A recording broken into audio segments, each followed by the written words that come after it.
Okay.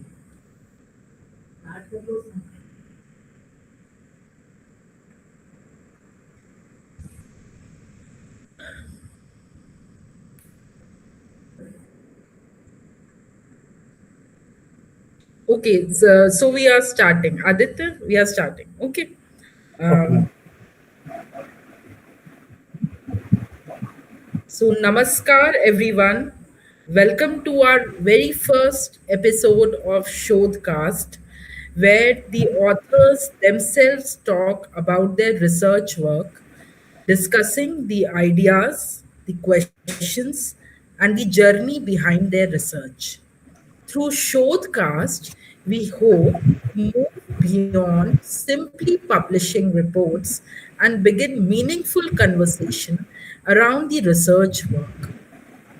Today's episode features a very special report. This report, titled From Translations to Transmission Sanskrit, Bengali, and the Recovery of the Indian Knowledge Systems in School Education, was published on 20th May on the website. So, knowledge systems. See, the Indian knowledge system is the treasure of our virasat, a treasure which was developed across the centuries in the Indian subcontinent, a treasure which was distorted and damaged as different colonial powers came and ruled in India. When these colonial powers came, they not only looted our coffers but also robbed us of our intellectual traditions. How? Through translations and reinterpretation of our knowledge system. Now, you would wonder how these translations could distort. In fact, English played a significant role in spreading the Indian culture throughout the world, which is true to an extent. But it is also true that while these translations increased the global visibility, it also reduced the conceptual depth. So there is a very pertinent example in the report itself. The term pramana. In English, it is translated as proof or evidence. But this translation misses the deeper meaning. Pramar in indigenous languages refers to a comprehensive category of an all inclusive, which is all inclusive of perception, inference, that is Anuman, and testimony. So when students learn this term only through English, they receive a very simplified meaning. But when they encounter it in Sanskrit or any other indigenous language, they enter a much deeper debate about knowledge, truth, and reality. Unlike many modern systems of knowledge that are divided into rigid disciplines, Indian knowledge systems evolved across the centuries through an integrated understanding of human life, society, and nature. Also, this knowledge tradition was not created in English. Instead, it was articulated, debated, preserved, and transmitted through indigenous languages such as Sanskrit and Bengali. This brings us to the another very important aspect that this reports point out, which is the question of language, especially indigenous languages like Sanskrit and Bengali. The report changes the way we look at the concept of language. See, the language is not simply a medium of communication. Language is also a medium of thought. These languages did not merely carry knowledge, they shaped how the knowledge itself was understood. When concepts are uprooted from the linguistic worlds in which they are evolved, they often lose their philosophical depth. And this has what happened over the years through this process of translation. And this is where our answer lies on how this process of destruction through distortion began. Many Indian philosophical concepts began to be interpreted through Western categories. Dharma became religion, moksha became salvation, and complex indigenous category categories was compressed into frameworks that did not fully capture the meanings. The report therefore asks a question, a deeper question. If the Indian knowledge systems are to be integrated in this education system, can this happen only through the English translation? Or must the indigenous languages themselves return as active mediums, which are taught for a comprehensive understanding of the Indian knowledge system? National Education Policy 2020 does place emphasis on both the Indian knowledge systems and the indigenous languages. However, the policy recognition alone does not automatically produce classroom integration. There remains a major gap in the curriculum design, teachers' training, textbooks, and assessment system. To address this, this research, this report combines the philosophical analysis, the policy discussion, the stakeholders' perspective, and proposes a school level implementation model. It explores how Sanskrit and Bengali can function not merely as cultural subject, but as epistemic frameworks through which students engage with Indian systems of thought in a more rigorous and a conceptual grounded manner. And this is where precisely the conversation we hope to begin today. With that, let us begin this discussion. Welcome Aditya. He's the author of the report. Aditya, how do you feel? My first question to you is, how do you feel the Western interpretation of the Indian knowledge system has distorted its understanding? And how, if you can explain, how grave a concern is this? Sure, ma'am. First of all, hello everyone. I think I am audible. My report is already, ma'am said what is my report is about. I think I directly dive into the question. I think Indian education has historically developed under strong Western influence, especially after the colonial period.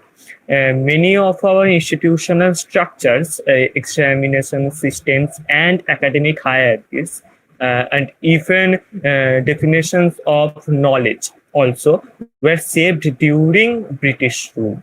We all know that. However, I do not believe the solution is to reject Western knowledge or isolate ourselves from global intellectual tradition and modern sciences. So in my research or in my report, I also admire that.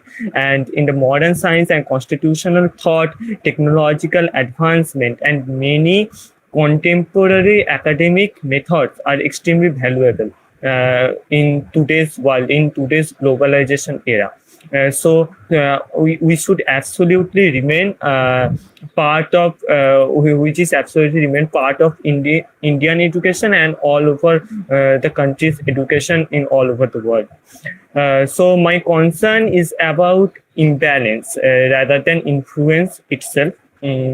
At present, Indian students are often trained to engage deeply with Western intellectual traditions, while remaining disconnected from their own philosophical and knowledge systems. For example, students may learn Plato, Aristotle. I am from a political science undergraduate background, so such as students may learn Plato, Aristotle, Cicero in great detail, which is important, but they often receive very limited exposure to Indian thinkers, epistemologists, or classical intellectual traditions in their original conceptual frameworks.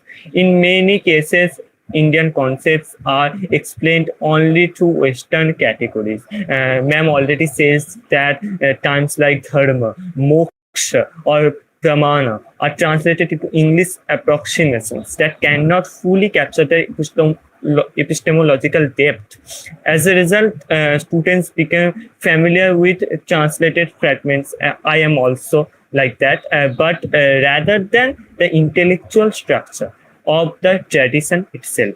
So my argument in the report, in the research, is not anti-Western, first of all. It is about intellectual balance and cognitive plurality. A confident education system, I think, should allow global global exposure, just like Indian students to engage critically with both global knowledge systems and their own civilizational traditions. So I believe true educational confidence comes not from rejecting the West, but from developing the ability to stand intellectually in dialogue with the world while remaining rooted in one's own knowledge tradition. So my research all is about to find the root, to nourish the root, and to nourish himself, myself, and all over the society. So Very true. But what do you? My next question to you is: you talked about that we should be remained, we should be rooted in our traditions. The idea, the main philosophy that we talk is Vikas bhi or Virasat bhi, right? That needs to go hand in hand. My next question to you is, why do you think that indigenous languages in this era is necessary to learn, to understand this Indian knowledge system? How do you integrate the necessity to understand the indigenous languages to the understanding of the Indian knowledge system? Yes, Aditya. Sure, ma'am. First of all, I choose the title regarding that. When I started to writing this article and when I started to research about this, there are several articles regarding this topic, similar this topic, and I in my article I compared with the China's perspective. So I read about the China's some research papers which is written in English. So there are several research topics, but one problem is all of that they learn and they analyze indigenous language in a very narrower perspective. So when I take the survey and when I choose the title, I learn about this and which is totally based on your answer of your question. Why indigenous language still very much important in this globalization era? So first of all, I need to tell that today many Indian philosophical concepts are translated into English categories. We all know that, and like I already say that moksha, dharma, parampara, pramana, this type of. So that cannot fully capture their epistemological depth in our education system and also outside our education system, both. Even in educational institutions, students experience them as abstract examination material. We written exam on these topics, but we cannot fully understand what they are. So, for example, dharma becomes religion or duty, but its semantic range is much broader. We all know that. I believe that when concepts like dharma and prema, bhakti, or pramana, this type of thing, ideas are explained through indigenous linguistic frameworks, students can connect emotional and conceptually, both, because comprehension becomes relational rather than mechanical. I believe that. So my argument is that if Indian knowledge systems are only translated but not transmitted through their linguistic traditions, then students receive fragments of knowledge rather than entering the conceptual world of the tradition itself. Not only for indigenous perspective, not only for India, but all over the world.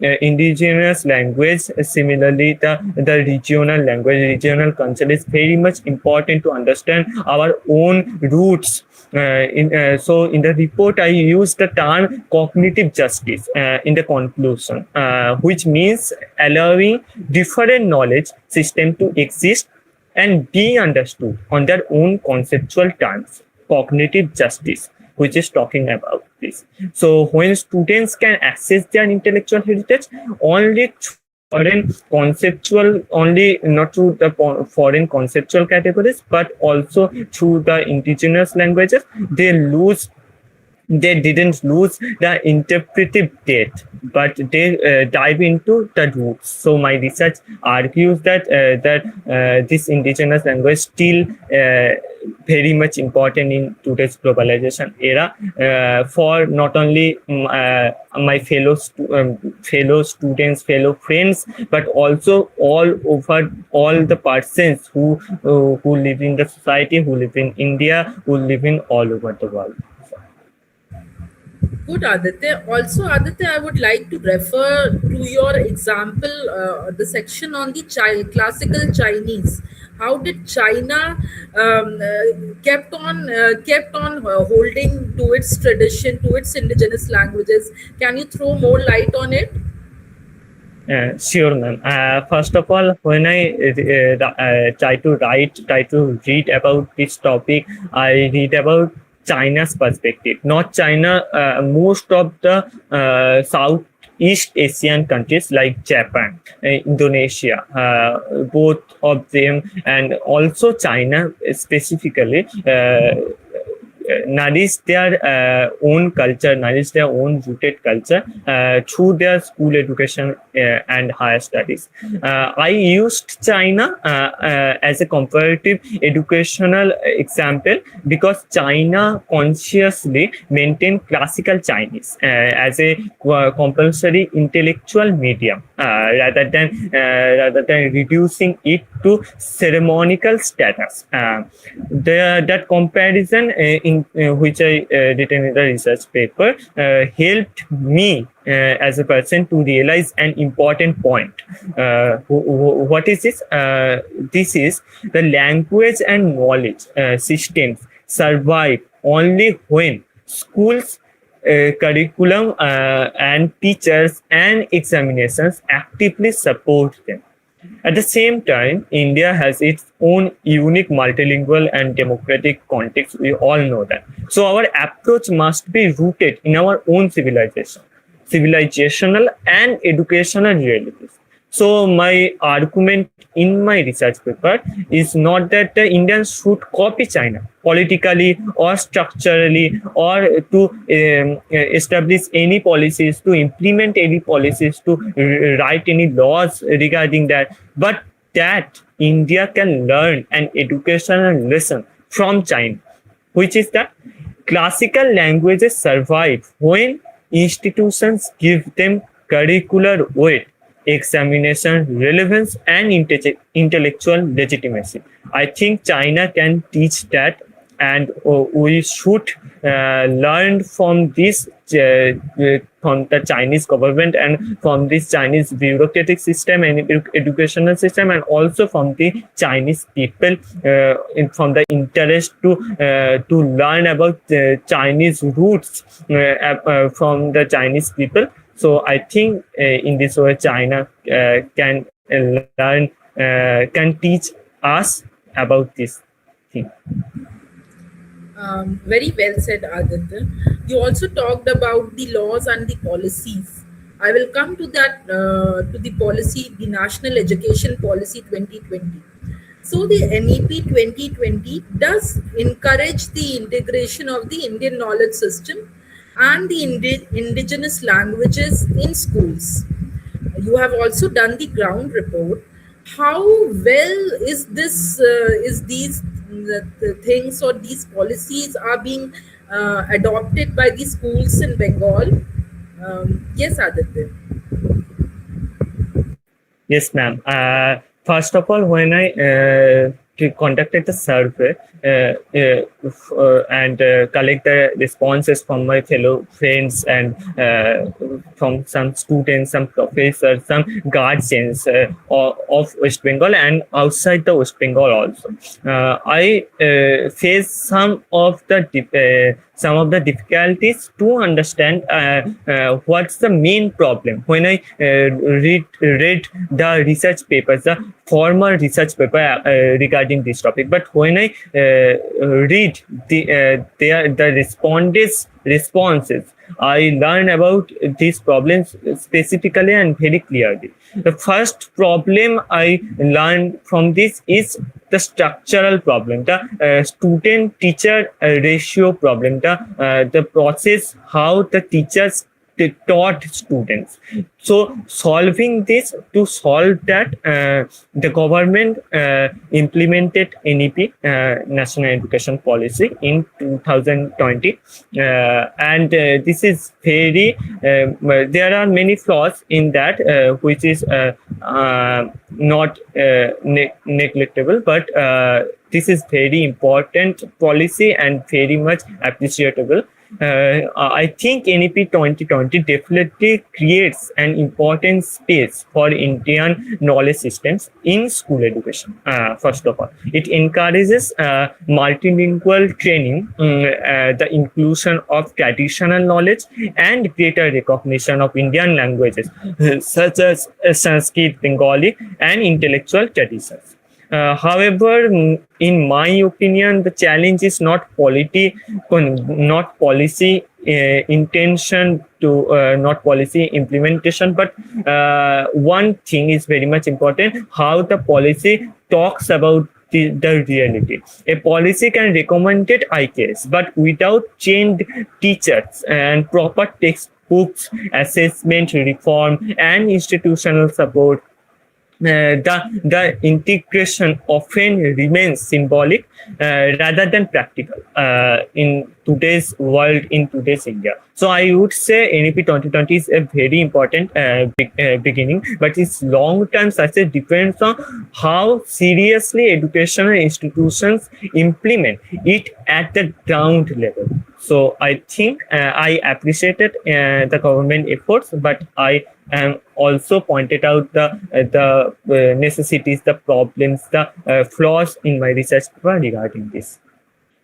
Okay, so here for the viewers to have some clarity, by teacher-student ratio, Aditya means the teachers of that teachers having knowledge of that particular indigenous language, and teachers who are giving teachings of the Indian knowledge systems, the teachers who are trained in the Indian knowledge systems, and the teachers who also have the knowledge of the indigenous languages so that they can conceptually integrate it. And so the IKS can be well transmitted among the students. Um, Yes, ma'am, absolutely. yes. Also, Aditya, you when you were on the ground, tell me how willing are the students and the teachers to adapt the Indian knowledge systems and learn it through the indigenous languages. Yes, Aditya. Yes, ma'am. When I conducted this survey to write down the research paper, and from my research and survey findings, I observed that both students and teachers are generally willing to engage with Indian knowledge system. I am personally belongs to Ramakrishna Mission Vidya Mandira. I want to say that, and where I pursuing my BA second year honors political science honors course, and throughout my academic journey, the monks, we all know that Ramakrishna Mission Vidya Mandira is a organization which is nourished and based on the ideals of Ramakrishna Paramahansadev and Swami Vivekananda and C.C. Sharoda Devi. And throughout my academic journey, I am inspired by my monks, my superintendents, my maharajas, brahmacharis who are taught about the Indian knowledge system. So we want to learn. and my fellow friends want to learn, and the respondents which are collected responses, they want to learn, and teachers want to taught about that. But with Indian knowledge systems, with through India indigenous languages. In fact, many respondents built a strong cultural and intellectual connection with these traditions. But however, their willingness is often limited by institutional structures in today's West Bengal, today's India, and not India, for all over the world. Especially English dominated examinations, lack of proper resources, and insufficient teacher training on the ground reality of the indigenous linguistic teaching practices. So the issue is not lack of interest, I think, but lack of systematic support that can transform interest into meaningful educational practice, and throughout these government policies which government implemented in recent years. I hope this solve the problem, solve the flaws, the drawbacks of the society and the indigenous linguistic education system. I hope so. Okay. We talked about the problems at large. Now, coming to the solution. The solution and the broad model that the report proposes. Yes, Aditya, can you throw some light on the model that we propose? Sure, ma'am. First of all, to conclude my research paper is not about anti-English. I want to tell that, because when someone read the introduction, read the abstract, they must think that this paper is anti-English. And I am personally, when I read the former research papers regarding this, I am also thinking about that. But when I learned about this topic, when I analyze this topic and make an opinion on that, and write down the conclusion, write down the whole research paper, I am personally tell all the readers that this whole research is not about to criticize English dominated education system, but to promote indigenous linguistic system. So in the conclusion, in my opinion, must be structural rather than symbolic. In my conclusion, I remember that I have written one respondent's line. One respondent says in his response that we love to learn about indigenous languages, but the proper training, the proper structural transformation, structural implementation didn't provide the government and the educational field, the educational system didn't provide us, so we can't learn about that. But in the personal sphere, they can learn, they can educate from this field through indigenous language. So in the conclusion, my proposed model focuses on four major areas. One, curriculum reform. Two, teacher training. Three, bilingual educational resources. And four, assessment reform. And I propose a three-tier linguistic educational model in my proposal, in my research. So I suggested that IKS, means Indian knowledge system, should be integrated across subjects through Sanskrit and regional languages like Bengali, not only Bengali, like Tamil, Telugu, Sautali, whatever, instead of being treated as optional cultural content. The model is also phased and practical, beginning with pilot programs, teachers preparation, and gradual institutional expansion.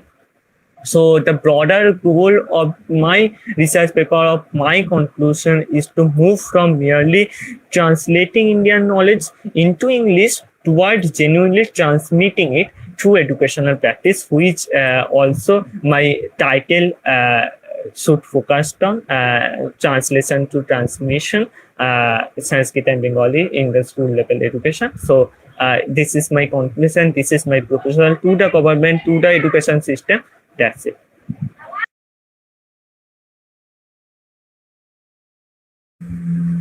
So thank you, Aditya. As Aditya said, we are not here only to point out the gaps, but we are here to bring out the solution and a proposal to that is submitted to the different stakeholders. The hard copy, I would like to tell you all that the hard copy of the book is also now available, for which you can find the link on the website itself. Till then, stay tuned to the rise underscore co underscore in YouTube channel, and for more such updates, like, share, and subscribe. Thank you and namaskar, everyone. Thank you, Aditya, for joining in with Thank you, us. ma'am, and thank you everyone who are responses to my survey, who helped me to contact the survey, and thank you especially ma'am and the rights organization to give me this opportunity to write my thoughts, my opinions, my arguments that's like a bigger platform, such like rise. So thank you everyone. Thank you, ma'am. Thank you, Aditya. And for more such updates, please like, share, and subscribe to our channel. Thank you, everyone. Namaskar, everyone.